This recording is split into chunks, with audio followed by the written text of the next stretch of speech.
Okay, and the last pile is on politics and higher education, I guess.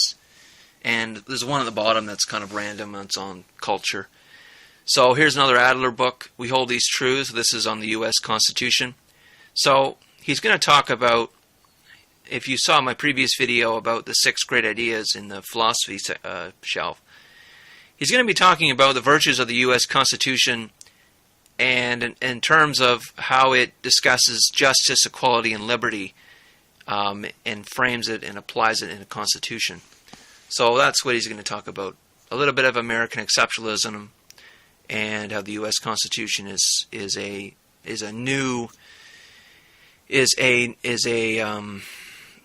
like an award or a improvement on human society. It's a good thing.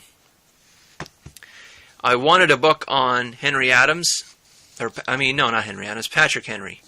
Patrick Henry. He is a very little known. He wasn't I do not believe he was a constitutional founder, but he was very influential on liberty, and he's the guy who says, give me liberty or give me death. But I don't think he was part of the Continental Congress. But anyways, I want to know more about him, so I found a book on him. It's supposed to be a good one. It's old, but it's supposed to be a good book on him and his life and his influence.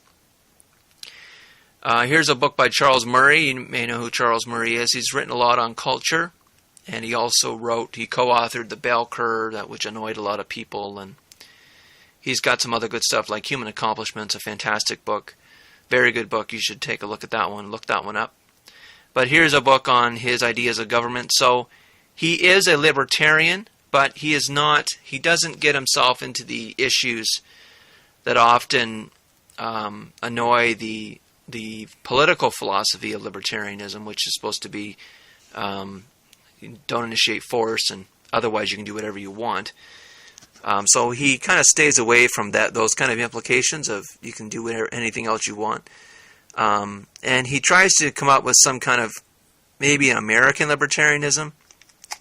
So this is his work on this. I've got another book by him on his ideas of libertarianism, but this is also supposed to be his book on wrapping that together with a government that would work in the United States and the virtues of the government system now. But I imagine he's not too happy with how things are in the present. But this is obviously a little dated, not recent at all.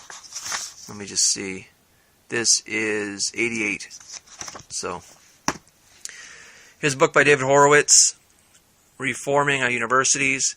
So he has written quite a few books, maybe 3, I think, or 4, maybe 3. I have another one. I have 2 more of his on my shelf on higher education. He has written quite a bit on the bias in universities, that they tend to be left-leaning and socialist, and that that many of them are not professional because they inject their political ideas into their academic scholarship and into their teaching. And he says that is a denial, essentially, of student rights.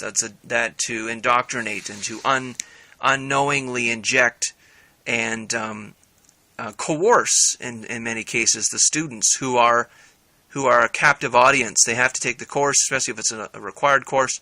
They have to be nice to the prof because they may be ridiculed or condemned on their papers and marked down. And so they're a captured audience, and a lot of professors use that as a stage to talk about their political opinions. And David Horowitz sees that as wrong, as not conducive to a good education, teaching a one-sided view on a lot of things.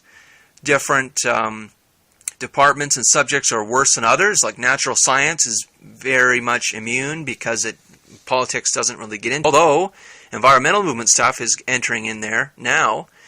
But if you consider all the social science and the humanities, that is fully and easily corruptible by different points of view.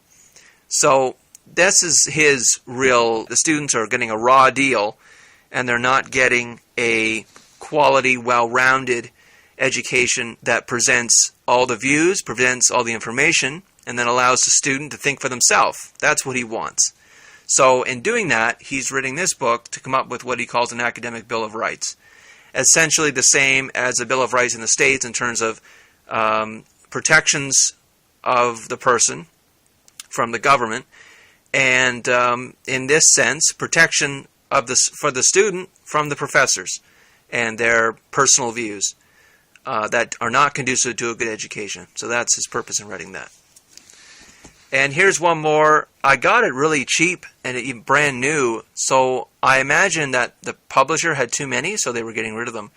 This is Steven Pinker's on violence. So he looks at the data and he says, look, today we're a lot less violent. Even if you consider, I think even considering the 20th century, he says, with all the, like World War II and all the mass slaughter of Russia and Germany,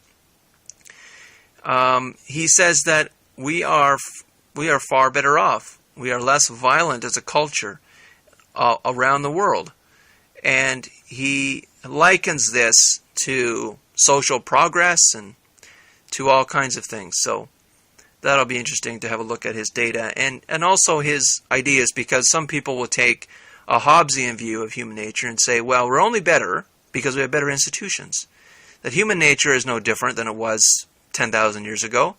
That if all of a sudden the police disappeared, the military disappeared, and the courts disappeared, we would be lunatics like what happened after Katrina, the hurricane, and we would be looting and stealing and killing and raping everybody. But if we have law and police and military and all that kind of stuff, then we become civilized. And even Aristotle believed this. He believed that you could only be civilized if you lived in a polis, in a city, in a state. So I'm wondering what Steven Pinker takes on that. Does he think that we have improved our human nature, or just that our institutions have led to the better effects, led to the less violence? So, okay, that's it for books for 2014. The next video I do for February, if I have enough books, I may not, because I've got a lot of books. I actually got rid of probably about 50 before the move, and I'm going to be moving in about a week and a half. So, but I'll probably show you how I have all the books arranged in the new place. But I don't think I'll have new books. But anyways, you'll see that in the